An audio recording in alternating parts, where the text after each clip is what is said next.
我々は今様々な危機の状況下に置かれている。世界情勢、異常気象、時代の急激な変化に皆さんもお気づきだろう。これはあくまで都市伝説として語られている話なのだが、テラフォーミング計画、 AI との共存、急速に変化する未来に向けてどう受け止めるか、それは皆さん自身です。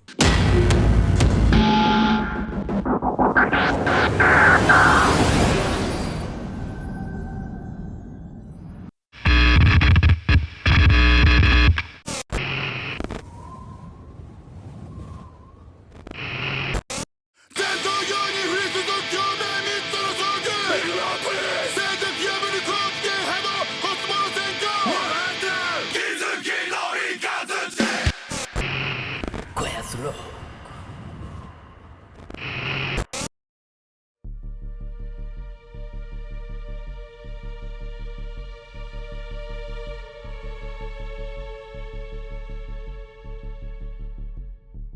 真夏の都市伝説祭り2020夏、音楽とともに私小安ロックは未来に抗う団体を紹介させていただいたと思います。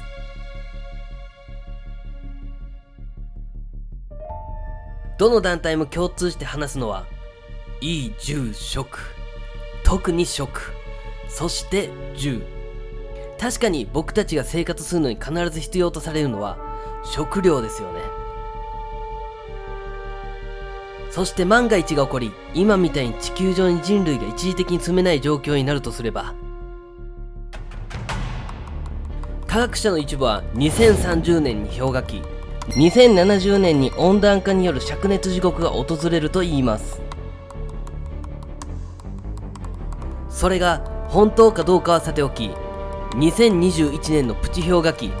2030年の氷河期は何年も前から多くの学者が警告をしています。もちろんそれを否定する学者もいることは忘れてはいけませんが、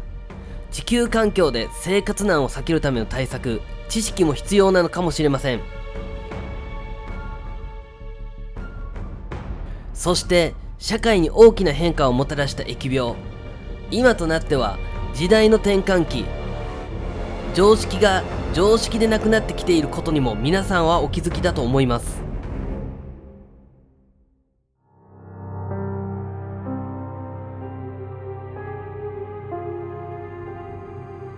今回紹介するのは、やりすぎ都市伝説2020秋でも紹介された地下シェルター。しかし日本ではあまり馴染みのないものかもしれません。シェルターには防災、遮蔽、機密などの機能が求められており、攻撃によって起こった社会的混乱から身を隠すという役割があります。やりすぎでも紹介されていたデータなのですが、スイス・イスラエルが 100%、ノルウェーが 98%、アメリカが 82%、ロシアが 78%、イギリスが 67% であるのに対して、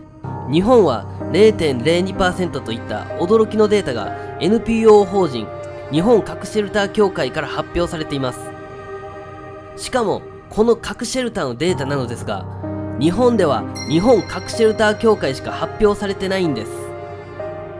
第二次世界大戦後、各国でいわゆる NBC 兵器による攻撃を想定したものが建設されるようになったのですが、 NBC 兵器とは核、生物、化学に分類される大量破壊兵器のことを言います。このデータを見てもらえば分かるように、唯一の核兵器の被害国の日本シェルター普及率が 0.02%。 冷静に考えれば J アラートが流れた後、逃げる場所がないのが現状なんです。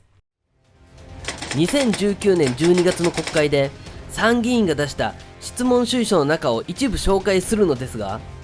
唯一の被爆国である我が国は政府の見解を修正し、政府主導で核シェルターの普及のための検討を始めるべきではないのかという意見を出しているんですね。